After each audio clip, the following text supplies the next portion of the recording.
Je m'appelle Olivier Levillain, j'ai fait ma thèse à Télécom Sud Paris et depuis 4 ans, je suis enseignant-chercheur en cybersécurité à Télécom Sud Paris. Je suis Grégory Blanc, enseignant-chercheur à Télécom Sud Paris. Christophe Kienner, je suis maître de conférence à Télécom Sud Paris. Je suis Marilyn Laurent, professeure, enseignante-chercheuse et directrice du département réseau et services de télécommunications. Je suis également membre du laboratoire de recherche Samovar. Depuis une bonne vingtaine d'années, on assiste à une évolution de la société qui est de déplacer de plus en plus les interactions sociales, les interactions commerciales vers le numérique. Et donc forcément, dans cette évolution, on assiste aussi à un déplacement de la délinquance, petite ou grande, vers le numérique.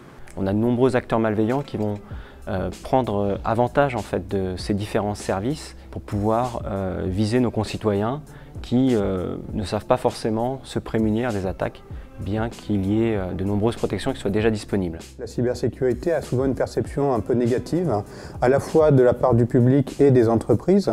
Les entreprises parce que ça représente un coût, et le public parce que ça représente une complexité. Généralement, ça complexifie les accès aux services numériques. Si on doit résumer un petit peu son utilité, ça va être d'apporter un certain nombre de garanties dans un système d'information. Notamment, on veut assurer la confidentialité des données, l'intégrité des données, c'est-à-dire faire en sorte que personne ne puisse modifier les données qu'on envoie. Le but derrière ces garanties-là, c'est avant tout d'apporter une confiance dans l'utilisation des services numériques. Donc il faut trouver un équilibre entre des mécanismes de sécurité qui vont nous permettre de faire en sorte que les choses tournent même en présence d'attaquants, sans embêter trop les utilisateurs.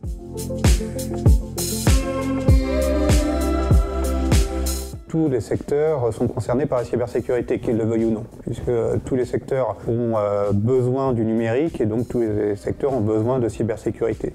Après, il y a des secteurs qui en ont plus besoin que d'autres. On peut citer notamment les entités connues sous le nom d'opérateurs de services essentiels, par exemple tout ce qui concerne l'énergie, le transport, la santé. Peu importe le secteur dans lequel se trouve l'entreprise cible, elle fait partie en fait d'une chaîne de production et à chaque étape, à chaque maillon de la chaîne, il peut y avoir des vulnérabilités qui vont permettre à un attaquant de prendre le contrôle soit d'une partie de la chaîne, soit de l'ensemble de la chaîne. Donc c'est vraiment l'affaire de tous. Aujourd'hui en cybersécurité, la demande en personnes qualifiées en cybersécurité est effectivement en hausse. Pour une raison assez simple, c'est que comme le numérique est partout et que donc il est important de sécuriser tous nos systèmes d'information, on a besoin de personnes qualifiées dans tous ces secteurs d'activité. Et puis il y a aussi une prise de conscience générale, notamment via la médiatisation d'incidents, par exemple les attaques qui touchent les hôpitaux, qui permettent un petit peu au grand public de se rendre compte de l'importance de la cybersécurité. On doit maintenant se sécuriser. Et si on ne le fait pas pour soi, il faut le faire aussi pour les autres. Et face à ça, l'État français, le ministère des Armées en premier lieu, a émis un certain nombre de lois. Au niveau européen aussi, on a la directive Nice, qui date de 2016, qui préconise justement qu'une autorité nationale soit en charge d'assurer la cybersécurité des entreprises, des opérateurs de services essentiels. En France, c'est l'ANSSI qui a cette charge. Le problème, c'est que l'ANSSI a des moyens, notamment humains, qui sont limités, et donc il faut évidemment l'accompagner, l'assister, et former de plus en plus de personnes qui vont pouvoir justement jouer ces rôles de relais ou d'accompagnateurs. L'ANSSI seul n'a pas les capacités de pouvoir répondre à tous les problèmes qu'il y a sur le terrain et a émis un certain nombre de certifications qui permettent à des entreprises de se faire certifier, notamment pour de la détection d'intrusion ou pour de la réponse à incident et de se substituer sur le terrain à l'ANSSI. Et donc on a besoin vraiment de professionnels spécialisés dans le domaine de la cybersécurité. On a également besoin de généralistes, parce que la couverture en matière d'activité en lien avec la cybersécurité est très large. Et donc ça peut aller depuis la formation des personnes pour une sensibilisation à la problématique de cybersécurité dans une entreprise, jusqu'à la mise en œuvre d'une solution technique très pointue pour venir protéger des infrastructures ou des services. Donc depuis une vingtaine d'années, on a constitué une équipe très forte et très pointue d'un point de vue technologique au sein de Télécom Sud Paris. C'est une équipe constituée de 8 personnes et qui a chacune son propre domaine d'expertise. Et ce qu'on fait au travers de nos formations, c'est qu'on offre aux apprenants, aux étudiants, aux professionnels qui viennent au sein de nos formations, toute cette expertise, qu'elle soit à la fois théorique, mais également en termes de savoir-faire et aussi en termes de praticité.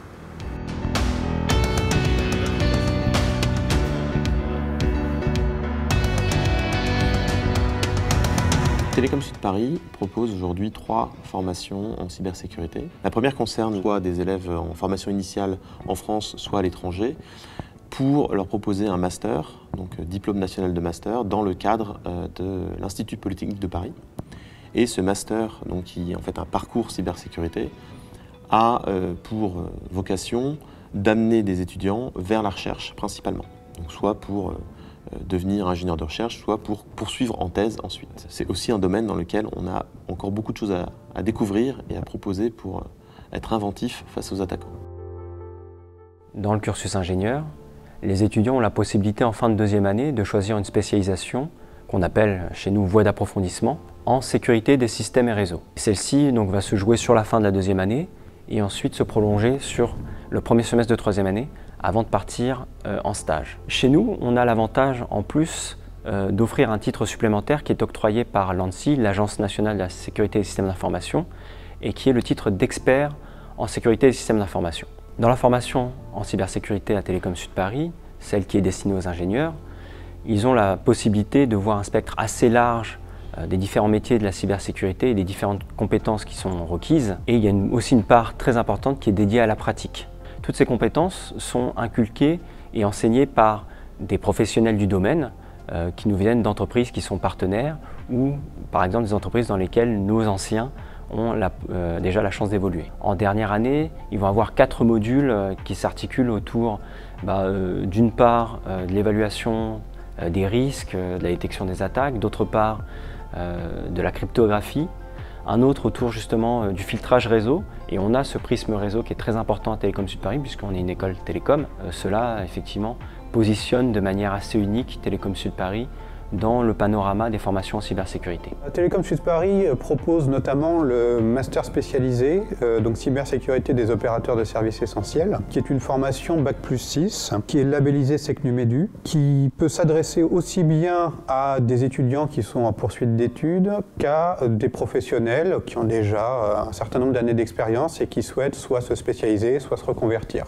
C'est une formation qui permet aux étudiants d'acquérir de nombreuses compétences sur les aspects techniques, mais pas seulement. On aborde aussi les aspects juridiques et organisationnels. Donc voilà, pour avoir vraiment un panorama global de la cybersécurité. Donc à Télécom Sud Paris, dans nos formations, nous faisons intervenir beaucoup d'industriels pour être toujours à la pointe du sujet, pour pouvoir collecter leurs derniers besoins, et pour aussi créer des liens très forts entre ces industriels et nos étudiants ou nos professionnels en apprentissage. C'est une équipe extrêmement dynamique et très soucieuse de former au plus haut niveau l'ensemble des apprenants au sein des formations.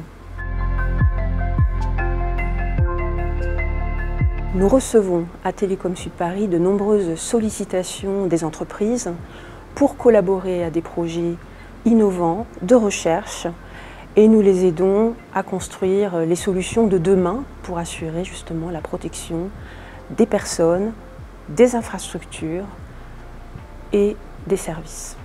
Télécom Sud Paris a toujours été très impliqué dans les projets, que ce soit au niveau national ou européen. Par exemple, nous avons été dans notre équipe les premiers à faire des projets européens avec le Japon, dans le cadre par exemple du projet Nekoma qui s'intéressait à l'automatisation des différentes fonctions de cybersécurité. Nous avons utilisé notamment des Lego Mindstorms qui nous permettent de faire des maquettes à échelle réduite de différents systèmes industriels. Et nous avons démontré par exemple des vulnérabilités sur des protocoles industriels et aussi effectivement des contre-mesures que nous avions développées en interne. Aujourd'hui, nous continuons à développer notre expertise dans l'évaluation des systèmes de sécurité et l'évaluation de la sécurité des systèmes Notamment, nous avons été dans le projet Sparta au niveau européen, où nous avions eu la charge d'un sous-projet qui justement regardait l'ensemble des méthodologies d'évaluation et des outils qui étaient nécessaires à cette évaluation.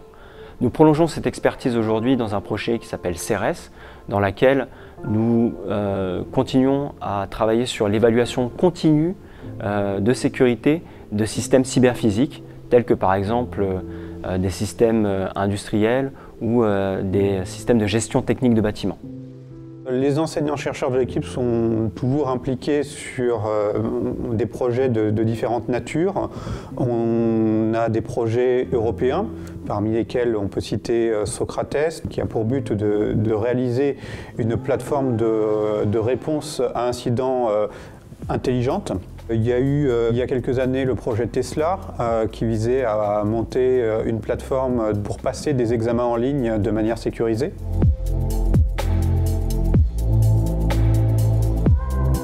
Un autre atout important de Télécom Sud Paris par rapport à la cybersécurité, c'est la communauté des étudiants actuels, puisque depuis maintenant quelques années, nous avons un club qui s'appelle Academint, qui organise et participe à des compétitions de sécurité, ce qu'on appelle les CTF, pour Capture the Flag. Et c'est vraiment un club très actif, puisque cette année, ils ont même organisé une compétition de grande envergure qui s'appelle le 404 CTF, en partenariat avec le ministère des Armées et OVH. Et donc c'est un projet qui a rencontré un très grand succès, avec une grande variété d'épreuves et beaucoup de participation et de très bons retours. Enfin, le club Academint leur permet souvent de prolonger les formations et les projets en dehors, à la fois à travers de compétitions, mais aussi de formations qu'ils développent en interne et où des étudiants en fait, enseignent à d'autres étudiants et échangent dans la joie et la bonne humeur. Un autre atout de Télécom Sud Paris en cybersécurité est la reconnaissance de son équipe, à la fois sur les aspects enseignement, puisque les formations comme la VAP SSR et le master spécialisé cybersécurité des OSE ont reçu le label SecNumEdu de l'ANSSI, qui recense les formations en cybersécurité en France. Et de plus, toujours en enseignement, il existe un partenariat entre Télécom Sud Paris et l'ANSSI concernant le titre RECI, le titre d'expert en sécurité des systèmes d'information, qui est un titre décerné par l'ANSSI et auquel nous pouvons présenter une partie de nos étudiants en VAP SSR chaque année, mettre en avant les plus méritants qui obtiennent via ce partenariat le titre RECI. Du point de vue de la recherche également, il y a une certaine reconnaissance dans l'équipe puisque l'équipe obtient régulièrement des financements pour des projets, à la fois des projets nationaux tels que des projets ANR ou des projets européens sur des sujets assez variés. Dans notre formation, on a une grande diversité des sujets abordés afin que nos étudiants aient la vision la plus large possible de la cybersécurité tout en allant également en profondeur. On oriente également les sujets abordés sous la forme de mise en situation concrète. Toutes les compétences qui sont acquises au cours de la formation sont des compétences qui permettent aux étudiants d'être non seulement bons dans ce qu'ils font à l'heure actuelle, mais de savoir aussi évoluer et s'adapter aux évolutions futures du domaine. À Télécom Sud Paris, les étudiants vont en fait bénéficier d'un écosystème. Non seulement il y a les différentes formations, mais il y a aussi évidemment tous les projets qui sont encadrés par nous enseignants-chercheurs qui sont tous des experts en cybersécurité, alors dans différents domaines. Et nous apportons donc un accompagnement qui permet à ces étudiants de s'impliquer à la fois dans des projets non seulement de développement, mais aussi parfois de recherche. Quels que soient les métiers de la cybersécurité, il est important d'avoir une certaine rigueur dans la manière de comprendre les choses, puisque à partir du moment où on a une ambiguïté dans une spécification ou dans la description d'une politique de sécurité, quelque part on crée la brèche par laquelle l'attaquant peut pénétrer dans votre système.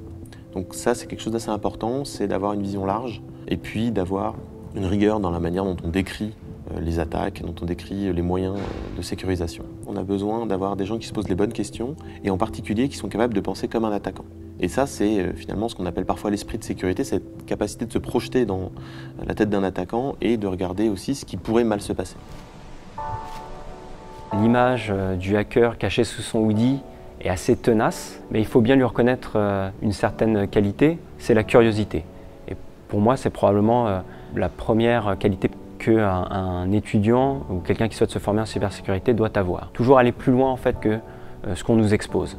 Avant tout, un expert en cybersécurité, c'est aussi un informaticien, mais après, il va pouvoir développer des compétences soit dans le logiciel, le réseau, les systèmes d'exploitation, les systèmes physiques, voire aussi tous les aspects organisationnels. Qui est une qualité appréciée dans ce domaine-là, c'est aussi la pédagogie. Pourquoi? Parce que quand on est dans la cybersécurité, on doit souvent interagir avec des équipes qui sont un peu moins techniques ou avec des décideurs qu'il faut pouvoir convaincre à différents niveaux. Pour arriver à faire passer un message, il faut savoir faire preuve de pédagogie, il faut savoir vulgariser un message sans en perdre la substance. C'est des qualités généralement qu'on n'a pas forcément quand on commence une formation en cybersécurité, mais qui à mon avis, est importante de développer.